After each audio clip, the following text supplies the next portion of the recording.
Eric's example, if I want to bring my sister back into full communion with the church, it may be counterproductive to shun her and rupture our relationship.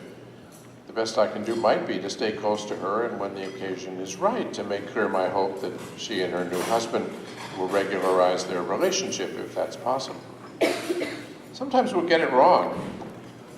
In situations of moral complexity, I want to emphasize there are still right and wrong answers. The fact that they're hard doesn't mean that they're toss-ups.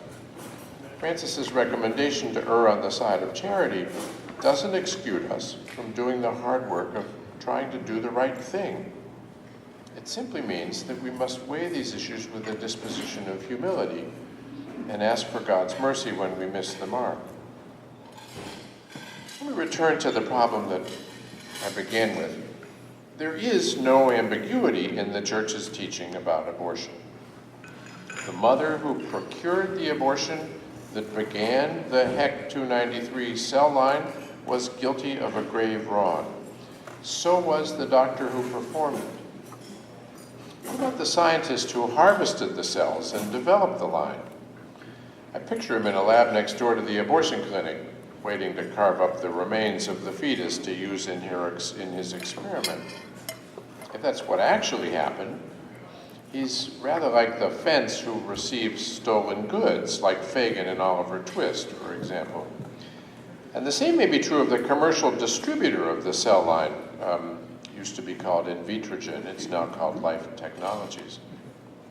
But our faculty who were using these cells in their experiments are farther down the road. They weren't guilty of performing or even encouraging the abortion.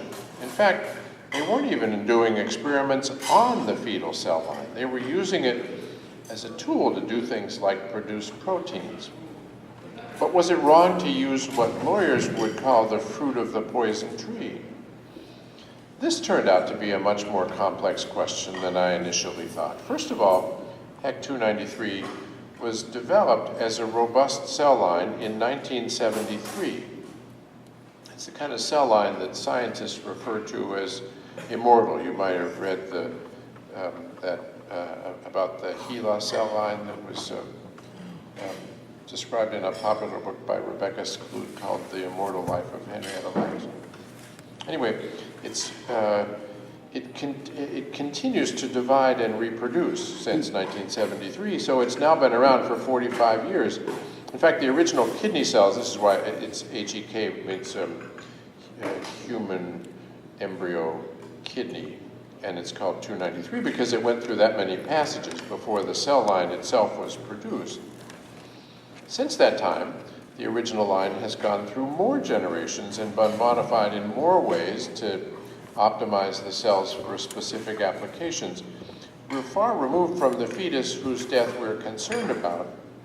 In some ways, I got to thinking the researcher using the cell line is maybe not unlike a farmer in Georgia who lives on land that was wrongfully taken from the Cherokees 200 years ago. Or to go farther down the road, like a Roman citizen who walks over cobblestones laid 2 millennia ago by slaves. That's one thing. Second, HEC 293 is so widely used that it's actually difficult, if not actually impossible, to do biological research without relying on its fruits. Life Technologies lists 636 commercial products that employ it.